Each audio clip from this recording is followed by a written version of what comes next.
Hello friends, નમસ્તે. વિનાસ કિચનમાં તમારું સ્વાગત છે. આજે બનાવીશું મહારાષ્ટ્રીયન રેસીપી મઠાચી આમટી, જેને ગુજરાતીમાં વૈડા પણ કહે છે. મટકીના વૈડા. મટકીને હું પલાળી મૂકીને એક દિવસ પહેલાં અને પછી એને આવી રીતે સ્પ્રાઉટ થઈ ગયા છે મઠને, તમે જે જોઈ શકો છો.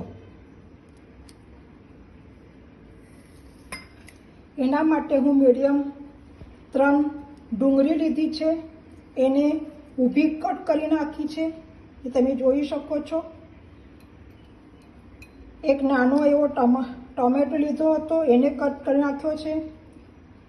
અડધો ઇંચ અદરક છે અને 7 થી 8 કળી લસણ છે.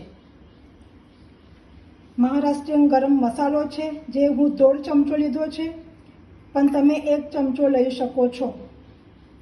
હળદર છે અડધી ચમચી અને સ્વાદ અનુસાર મીઠું છે. હવે આ બધી સામગ્રી એટલે પહેલાં ડુંગળી સાતરી લેવાની. એક કઢાઈમાં તેલ નાખીને પહેલાં ડુંગળી સાતરી લેવાની. ડુંગળી ગુલાબી થાય પછી ટોમેટો નાખવાનો, પછી અદરકના કટકા કરી લેવાના, લાસ્ટમાં લસણ. આ બધી સામગ્રી બરાબર સાતરી જાય એટલે એક મિક્સર જારમાં એને ગ્રાઇન્ડ કરી લઈશું. હું સૌથી પહેલાં ટામેટાને નાખું છું.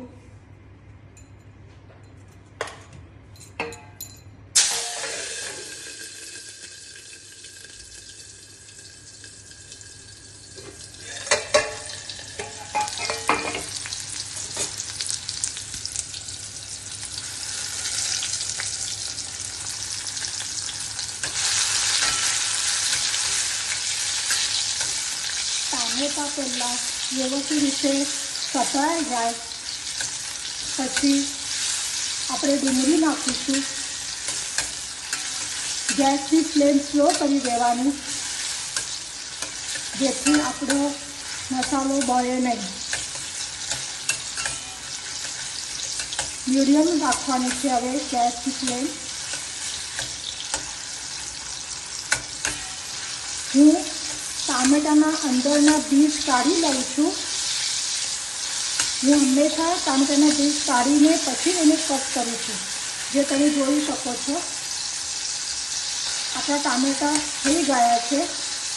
હવે એની અંદર હું આ 3 ડુંગળી જે કટ કરેલી છે એ અંદર નાખી દઉં છું. એ પણ હવે સાતરી લેવાની વ્યવસ્થિત રીતે, ગુલાબી રંગ થાય ત્યાં સુધી.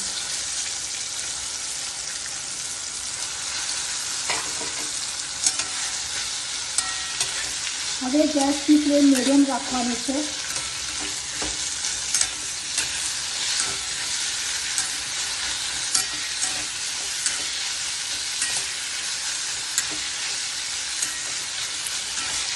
એની સાથે લસણ અને અદરકના કટકા કરી લીધા છે, એ પણ અંદર નાખી દઉં છું.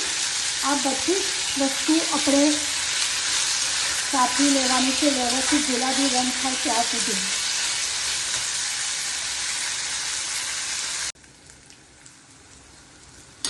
તમે જોઈ શકો છો આપણી ડુંગળી કેવી લાલ થઈ છે.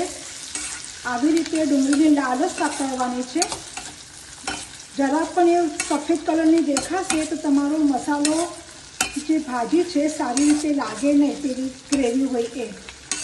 એટલે એની આ શેકવામાં જ ટ્રીક છે. તમે જોઈ શકો છો. હજુ આપણે એને 2 મિનિટ શેકીશું.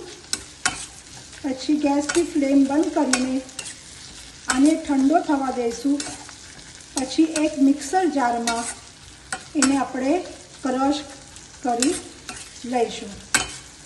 તમે જોઈ શકો છો કે લગભગ મારી ડુંગળી થવા આવી છે. એના અંદર લસણ, અદરક, ટામેટાં બધું જ નાખીને હું આ પરતી લીધું છે, સાતરી લીધું છે, એ તમે જોઈ શકો છો. તમે 3-4 દિવસ માટે પણ આની ગ્રેવી કરીને મૂકી શકો છો. જ્યારે પણ રસોઈ બનાવવાની હોય હવે ત્યારે આ મસાલો કાઢી એના અંદર બટાકા પણ નાખી શકો છો, સ્પ્રાઉટવાળા ચણા પણ નાખી શકો છો. આ સબ્જી છે એ વર્કિંગ વુમન માટે બહુ સારી છે. તમે એને આવી રીતે શેકીને ગ્રાઇન્ડ કરીને તમે એને સ્ટોર કરી શકો છો. તમે જોઈ છે આપણું આ ડુંગળી બરાબર શેકાઈ ગઈ છે. હવે આપણે એને ઠંડુ કરવા મૂકીશું અને ગેસની ફ્લેમ બંધ કરીશું. તમે જોઈ શકો છો હું આ મિક્સર જારમાં ગ્રાઇન્ડ કરવા માટે આ મસાલો કાઢી લીધો છે તળેલો. હવે હું ગ્રાઇન્ડ કરી લઉં છું. હા, હું આટલો ગ્રાઇન્ડ થઈ ગયો છે. હવે એની અંદર આ જે ગરમ મસાલો છે એ નાખું છું, હળદર નાખું છું,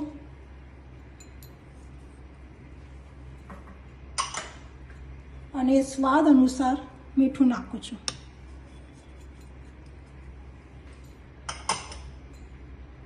આ નાખી થોડુંક આના અંદર હું પાણી નાખીને પાછું એને મિક્સરમાં ક્રશ કરી લઉં છું.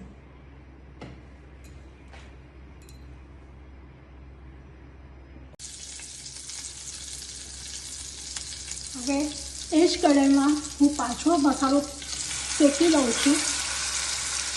આ મસાલાને 2 વખત તમને શેકી લેવાનો છે. જો તમે જોઈ શકો છો કે આ જ્યારે શેકશો ત્યારે ઉપર જરાક તેલ આવે, લગભગ તમને 5 થી 7 મિનિટ આ મસાલો પાછો આપણે શેકી લેવાનો છે.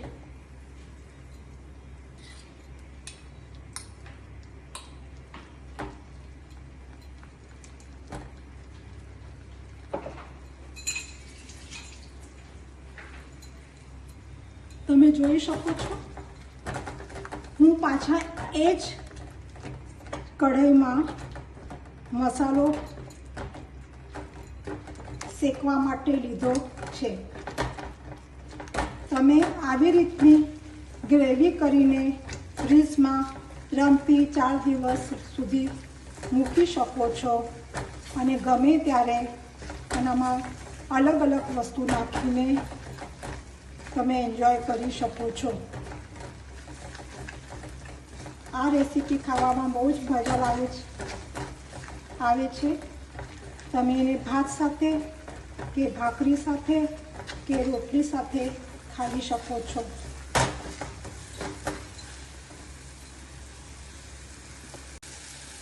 આના અંદર થોડુંક પાણી નાખી જવાનું અને ગ્રેવીનું શેકતું જવાનું. બસ હવે 5 મિનિટમાં આપણી ગ્રેવી તૈયાર થઈ જશે. પછી એની અંદર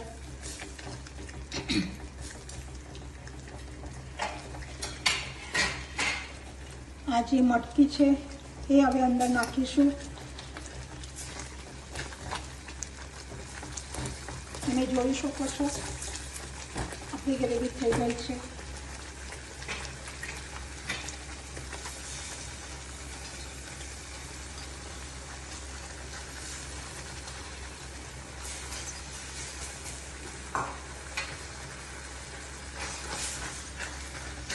જોઈ શકો છો હવે એની અંદર આ બરાબર મિક્સ કરીને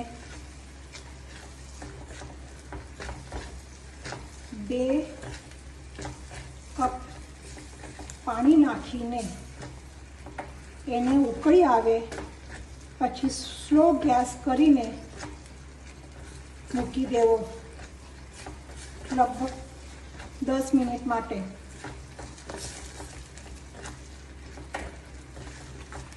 તમે જોઈ શકો છો હું આ અડધો કપ પાણી નાખ્યો છે. હવે બીજો 1 કપ પાણી નાખું છું.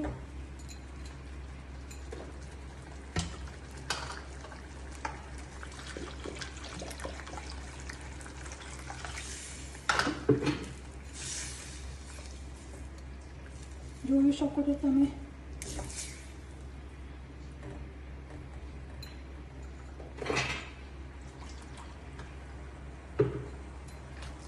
મને આના માટે 2 કપ પાણી લાગ્યા છે. જેવી રીતે તમને થિકનેસ જોઈતી હોય એવી રીતે તમે થિકનેસ લઈ લો. બસ હવે એક ઉકળી આવે એટલે ઢાંકણ ઢાંકીને 10 મિનિટ માટે મીડિયમ ફ્લેમ પર મૂકીશું.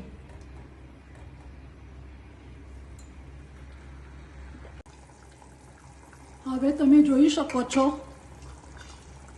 આપણી આ ગ્રેવી થઈ ગઈ છે. ઉપર તેલ પણ આવી ગયું છે. એક વખત ચેક કરી લઈશું આપણી મટકી થઈ ગઈ છે કે નહીં. તમે જોઈ શકો છો આપણી મટકી થઈ ગઈ છે. હવે એની અંદર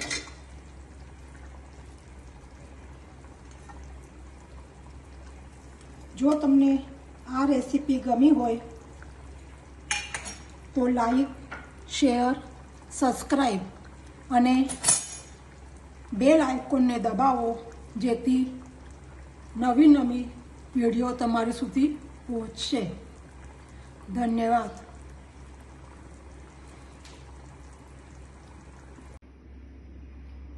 આપણી રેસીપી તૈયાર થઈ ગઈ છે. તમે જોઈ શકો છો આ ગ્રેવી ખાવામાં બહુ જ ટેસ્ટી લાગે છે. તમે ચોક્કસ એક વખત ટ્રાય કરજો. Thank you.